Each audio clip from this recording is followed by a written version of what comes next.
What up, though? Welcome to my life. It's your boy Deb Luke Phenom. Welcome to my life, where I talk about everything that's going on in my life, certain topics about everything else.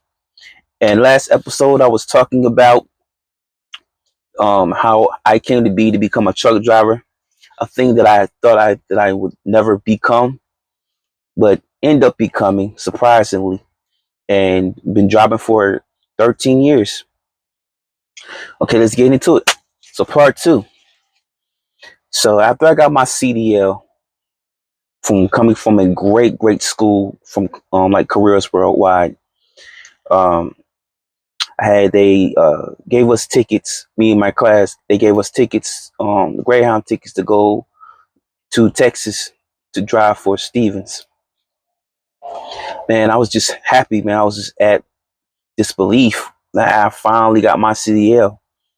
All the things that I went through, constantly being off and on the trucks, being homeless and had no place to go. Had to stay with my cousin, who graciously allowed me to stay at her crib for a couple of weeks. Um, I had that CDL. CDL was like Willy Wonka, it's like the golden ticket. You get out the chocolate bar. I'm looking at my license. I'm smiling, cheesing. Man, I was just happy. I was happy. It was unbelievable. I called Mom. Deuce was like, "Mom, I got this CDL. I did it." It's like, "Congratulations. The journey begins." I was like, "Yay, cool." So we made it down to Stevens, and I had to take orientation there, fill out some forms, direct deposits, things basically to get you situated. Watch some videos, get your physical, things of that nature. Um, then after all that was done, then you had to practice what you've learned from up there, basically to see so they can see where you at and see if you're still good to drive their trucks. You had to do vacuum maneuvers. You had to do the snake. The snake. Basically, the snake is basically you have a tractor and the trailer connected together, and when you're trying to back, you have to go to a drive past. Well, not past the spot, but go to the spot that you're trying to get to, and do the snake maneuver to position your trailer as you back in there, to get so you don't have to have difficulty trying to back in there the way you need to get there. So we had to do those things, and then after that, they said basically, you ride with the trainer. You go over the road for a trainer for I think about maybe like 2 weeks, maybe 1 week. And if they didn't have any trainers for you, they will get like other truck drivers trainers who do dedication routes, and you only with them for about like a week or maybe 2 weeks with them until they get you an official trainer. So I was one of those ones that wasn't really able to get like a full trainer. So they gave me a dedication trainer. His name was Elvis. Shout out to you, Elvis. Elvis was a good driver. He was cool. Took his time with me shifting, going through the gears. Nowadays, you don't really have to shift or use a stick to shift or use manual. Everything now is just really easy for drivers now. All you have to do is be automatic. Have to go automatic unless you're with like a private small company that may have stick shifts. But like big companies such as that, they turn everything automatic to make it easy. But when I was there, you had to get the shifting down, neutral gear, downshift, that type of thing. So I was on the road with him for a good week. Real cool trainer. That was another thing too. As due down the years as I um, became a truck driver, I began to understand the difference between a good trainer and a bad trainer. I began to understand me failing to get my CDL wasn't entirely my fault. It was more likely the trainer, because there were certain things that he could have taught me, but he chose not to, because he made all these other excuses of why I couldn't pass. and basically said, "Oh, it was your fault." When it was just like, no, you didn't take your time. You didn't take your time to show me what to look for. It was just crazy. I mean, when I was over there at that other company, I'm over there trying to back. I'm in the truck trying to back, trying to figure this out while I used to sitting in the beach chair. I'm talking about this is like 90-degree weather, trying to figure it out. I'm like, okay, maybe I just need to practice. But no, this trainer, he basically we found a nice good spot and just showed me how to back. He just showed me how to do it. He didn't make these excuses of, well, if you don't know how to steer and drive in the front, then you can't manage the back well. Then we can't teach you the back unless you get the front right. He didn't do none of that. He's found the spot. He's like, hey, I'm gonna be out here. Take your time and back. And I'm gonna guide you. And then you're gonna do a little bit by yourself. And I'm gonna show you what you're doing wrong, what you're doing right, and just show you how to get there. And take your time. That was the main key. Take your time. If you're ever becoming a truck driver and you're still worried about backing or things like that, and you're trying to back it to a spot, don't don't be intimidated, bro. Take your time when you back. Take your time out here. Don't let nobody rush you when you're trying to back. That's another thing, because drivers out here that been out here, they had to start from somewhere, and they didn't do a one shot and just get back that spot in there. They had to take time and figure it out. And drivers around will understand it. Sometimes you will have some real good drivers, some real drivers that come out their truck to help you steer your trailer in. Sometimes they'll help you. And some drivers, and then when you're trying to back into a spot that's right near to a truck, sometimes they'll come out because they don't want you to hit their truck. But they'll help you.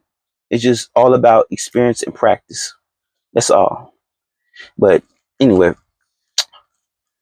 um, on the road with Elvis, um, it's just driving, and I'm driving to places I didn't think I ever be driving. I'm talking about we driving through Jersey, Pennsylvania, excuse me. Pennsylvania, let me get that right. Pennsylvania, um, parts of New York. I mean, we drove to I don't think it was. I think we drove maybe some parts of California and Washington, but he was a dedicated driver. And basically, he really helped me with my anxiety of driving. Like the anxiety, basically, and all that anxiety of me driving big trucks was basically of inexperience, because I didn't really have much experience driving a truck like that. And that's another thing. That anxiety, that little fear. It's good to have healthy fear. There's nothing wrong with having fear, but don't let fear take over your mind mentally. But that healthy fear will keep you also safe as well. Um, but yeah, that anxiety, that fear that I had, it was just gone as I'm driving. I'm learning to drive and drive down these roads. Um, Needless to say, after my week or 2 weeks was over with them, I had to go back down to Texas. Had dropped me off, and I said, "Hey man, thank you, appreciate it." Then I had another trainer. This trainer, he was on some other stuff too. But then at that particular time, man, it was just like I just got tired. I was like, bro, I don't want to be on the road, because my main goal and my main mission was I just want something local. I want to make some good money and go home and go to the beach. At that particular time, I still wanted Florida to be my spot, a place for that. Just make some good money, go home, and go to the beach. That's all I wanted. So, and I got on a truck with this guy, and it was just like everything I was doing was wrong. Putting the glad hands on. I'm talking about put the glad hands on to hook up to the trailer. He's saying, "Oh, you're doing it wrong. You might break it," and all this other stuff. It was just like it was just giving bad vibe. At that time, it was just like, I gotta get off. I gotta get up out of here. I gotta get up out of here, for real, for real. Um, so um, it was around Christmas, um, and I think what really took the cake of what really made me want to go home was um, when we got to Fayetteville, North Carolina. Now, some know what Fayetteville, North Carolina is. Some don't, but I don't know. It's none of the places I used to stay before I moved to Orlando, Florida. Um, to Orlando before all that, so I know the place well. But it was Christmas, and he wanted to spend time with his family. So I'm like, okay, bro, finna look out for me, or or he's gonna have me go somewhere to to a hotel because I know the place myself. But it didn't happen. So basically, what happened was, um, we was getting ready to after we got done doing this delivery at this chicken plant. Oof, chicken plants. Let me tell you something about chicken plants, bro. Chicken plants, they they is one of the least places I don't like delivering because you think when you think about a chicken plant, you're thinking about chicken. Okay, maybe it smell like, I don't know, like you thinking like seasoned chicken or something. No, chicken plants is chicken plants. You deal over there, them places stink. I mean, they slicing and dicing chicken. You got it smells horrible. So bro goes, he tells me, okay, I'm gonna go ahead and park somewhere. I'm gonna go home and go, go spend time with my family. So where you want to go? So where you want to, where you want to go? You want to stay here at this chicken plant or the Loves? I was like, yo, what? You only gave me them two options? Like, bro, you ain't gonna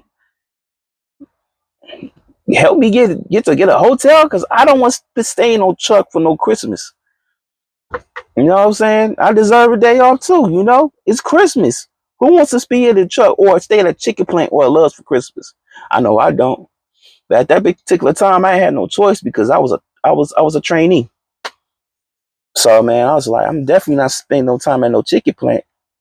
I was like, you know what, bro, just send me this, bro. Loves, just take me to the Loves. So all right, man. So we go to the Loves. He gone home. So I'm in this truck entirely by myself. I'm like, bro. I mean, he did say, hey, you got some DVDs and movies and stuff I can watch. But man, all it was over there at that Love's was just a Arby's. And that's one thing I don't like when you out on the road, especially when you on the road. There are things you're going to see common at truck stops, especially name brand truck stops. You're either going to see a Love's that has a Arby's or a Subway, one of the two, or a hunk or like a little pizza joint or a crunchy chicken. There's nothing else there at that Love's but that. You might see a Pilot. You're lucky to get a Pilot or a Wendy's or with a McDonald's. But other than that, bro, that's just one of the things. You'll see it too much. You just get tired of looking at it, and you'll want something different, especially when you're driving out here. So, man, I was just like, bro, I'm tired. I'm on the road. I'm always on the road, going somewhere, traveling. I'm just getting homesick. I just want to go home. I got my CDL. I just need to go home. So basically, so man, I just got out the truck, man. I just had to get out the truck. I was just like, I don't want to be confined to this truck. I went inside the Loves to the Arby's. And man, I was just looking at this random college football game, and I'm just looking up at it. And man, I just started crying. I was just like, I don't want to do this no more. I don't want to be on the road no more. Especially with him, with Buddy, because he's giving me the vibes of the other trainer that I had to deal with at this other company. Because this thing was like, if you make it, good. If you don't, oh well. So it was like, damn if you do, damn if you don't. And it was just like, he's one of those trainers that don't care if you succeed or not. And I was just like, bro, you know what? When you come back, well, before that, I went back in the truck and went on his log to check to see where we was going next. And then it looked like he had a load going down to Florida. I was like, this must be God. I was like, I'm getting up out of here, bro. You gonna have to drop me off at Orlando on the way down. Shoot, I'm getting the hell out of Dodge. I'm not doing this shit. I'm not dealing with Buddy. Mm-mm. When you have a trainer, especially when you have a trainer who has a mentality like that and says, either way, whether you win or lose, oh well, get off the truck with that. Don't deal with him. Find a trainer that's actually about you and is willing to look out for you and wants you to succeed. Get you a trainer that's about that. Don't get a person that's like, if you do, you don't. Oh well. Nah, don't get you a trainer that's about you helping you get your CDL. It took me down the road to understand what was a good trainer and a bad trainer, and Buddy was a bad trainer. So anyway, after Christmas was done, come back on the truck. I said, "Hey, bro, I don't want to do this no more, bro. I just need you to just drop me off at Orlando, bro." He's like, "Bro, you sure? Are you sure? We can help you get that CDL because that type of stuff. Well, just saying all this other extra stuff, like, and you in your mind's like, man, whatever, bro. I ain't trying to hear all that. I'm really not trying to hear all this. You trying to butter me up and all this stuff, talking about, well, dang, man, nah, I'm not trying to hear that. Drop me the hell off." So, um, I just say, hey, yeah, I'm good. Just drop me off at Orlando. He was like, all right. So, another reason, and there was another part of him that he came off as asshole like, because when we got to Florida, he didn't stop at Orlando, but he stopped at Cocoa Beach. Now, mind you, Cocoa Beach is about like an hour away from daggone Orlando, bro. He dropped me off at a hotel in Cocoa Beach. It's not Orlando. Cocoa Beach, Orlando. Cocoa Beach, Orlando. How do you get that mixed up? I think he drove past it on purpose and dropped me off. But I didn't care. I just wanted to get there closer as I can. So I get off the truck, got on my bags, and they were right near the 10 where they were right next to his trailer, right next to his trailer. So I'm trying to get all my stuff. As soon as I get all my stuff, his trailer begins to move. He's driving. I'm trying to move all my stuff. He runs over my stuff, y'all. I'm talking about he runs over my bags. 10 the tires over. Like, you see me here trying to get the stuff out the way. And all I'm seeing through the window is,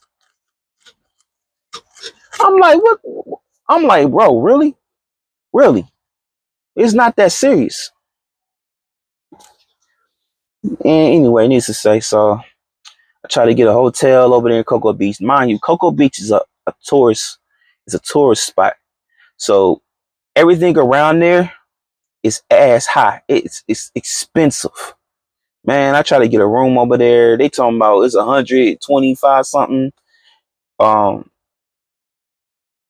as a trainee, you do get paid, but you don't get that paid amount until you become a driver. They give you something for like food or whatever you need, but not enough for that. So I was like, dang, man. So I was like, let me see something. So um I went ahead and got a cab. I asked them to see if I could call a cab and see if they can get me from over there to there and see how much it costs. So it was like $100 guaranteed for them to get me there. I was like, let's do it. So they got the cab to come get me. I go down there, make it to daggone Orlando. And I was just so happy to be there. It was just so many things, the familiar things. OBT, Old Blossom Trail, that long street down the road, the hotels, the restaurants, the Haitian restaurants, the Florida Mall. I'm like, bro, I'm home. I'm happy. I'm just like, so then I try to get a hotel. Hotels were filled. I think it was like, especially in the morning, it was like 2 or 3 in the morning. So I had to stop at a McDonald's and stay there until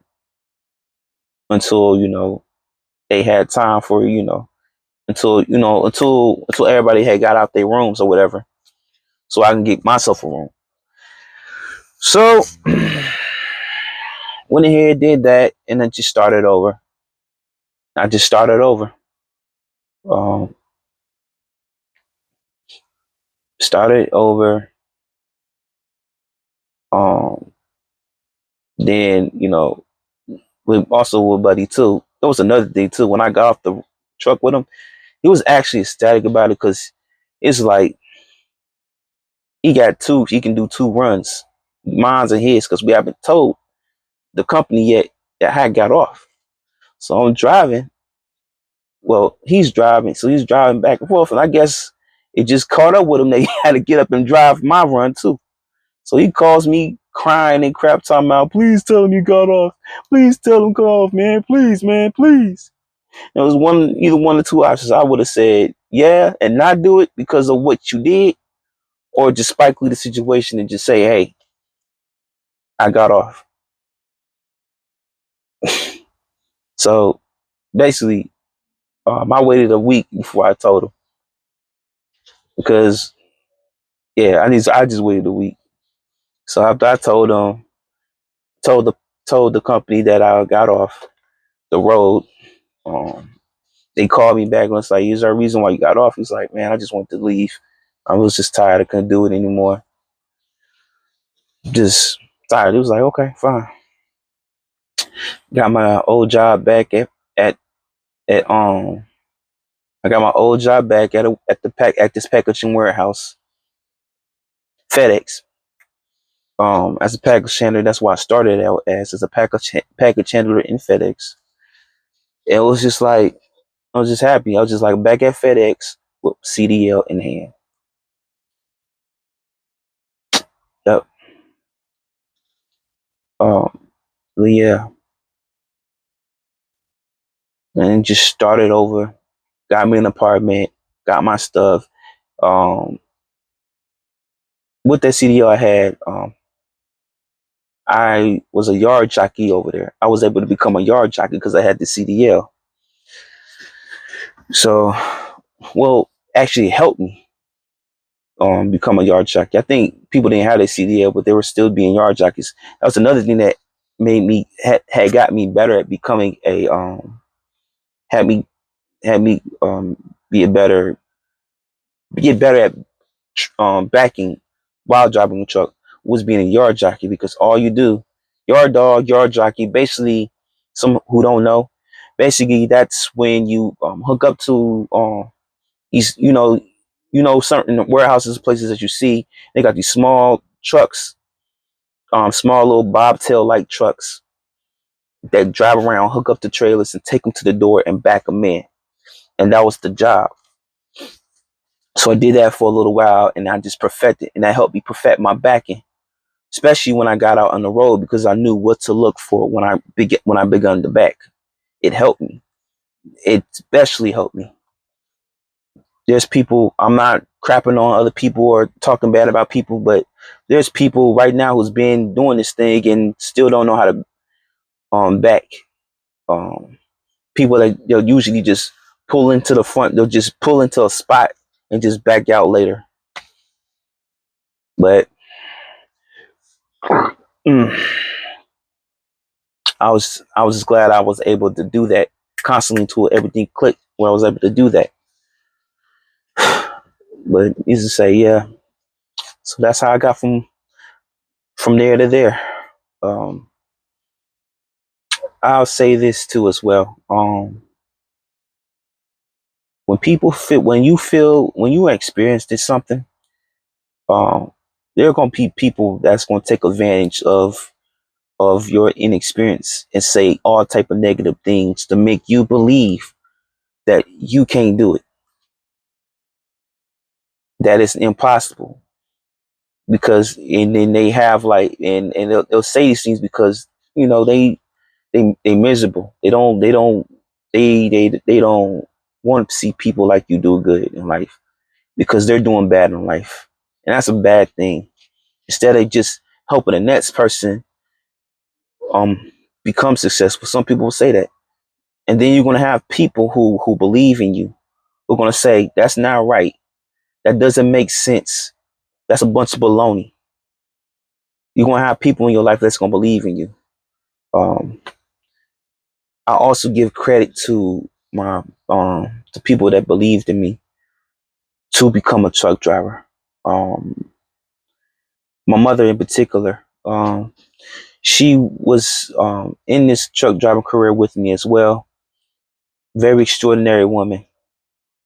She even got her CDL before me at this company, at that other company that I was at. Um, yeah, man, she's doing the dang thing, and she restored that faith in me. I mean, there was times where she would stop by Orlando, and I would get on a truck with her, and we'll travel to some places. And then she was like, "Here, you gonna learn how to drive this truck. I'm all these other. I'm gonna restore your faith." So she would also make sure I'm on point with my gear, my up shift, my down shift with the driving thing. It was just like she helped me restore my faith. And it's like it is possible. That first trainer was wrong. He didn't make any sense, and he had a whole lot of problems going on with himself. So he was really incapable of actually teaching me the whole thing on how to truck drive. Um, I also want to give credit to another trainer that I had, Swift. When I was driving for Swift, I think I stayed worked for FedEx for a couple of years. I worked for two jobs. I worked for Krispy Kreme and FedEx, like two jobs, like both jobs. I was working back to back, back to back, back to back. It was good for a while, but then I was just like, I gotta make some more money. So I was like, I'm gonna take my chance. Called up Swift. They say, hey, we start orientation next week. You can come through. I sent my notice to FedEx. Got on with them. Had another trainer, and this is when I was driving by myself. It was my very first time driving by myself when I had my trainer on.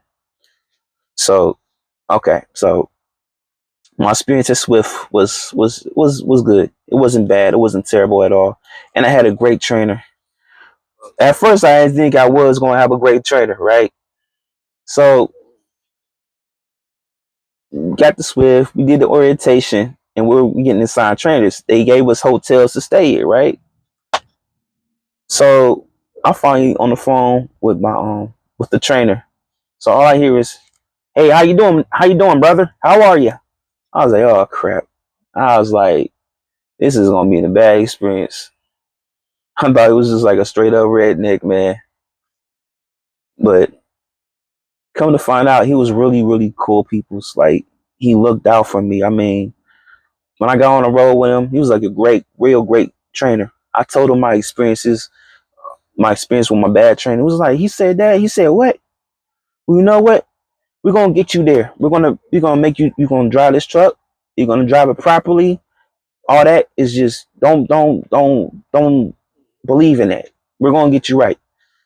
And this thing was like, if I eat, you're gonna eat.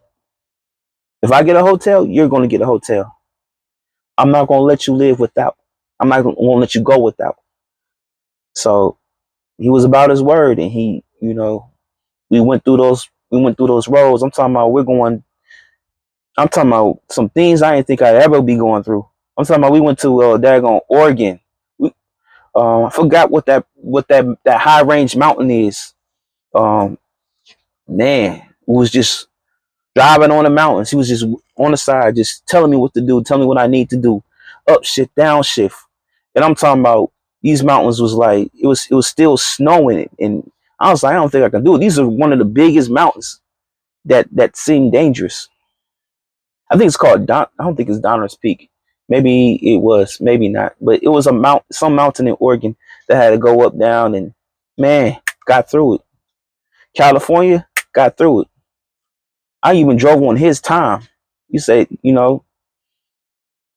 all that experience, everything, it just came all together. Uh, had the road testing, where you drive with a trainer. You go out and drive on the road after they train you. to see if you're able to drive by yourself. I passed that, gave me a truck, and I was driving by myself. I was driving by myself, man. It was the most, it was kind of nerve wracking, but it was a good experience. I'm talking about, I'm just driving. CD players were relevant. I had that the gorillas in there, just vibing, just driving from point A to point B, from there and back, from California, from east to west, west to east.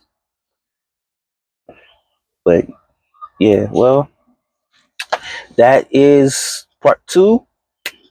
Appreciate you guys for listening. One love.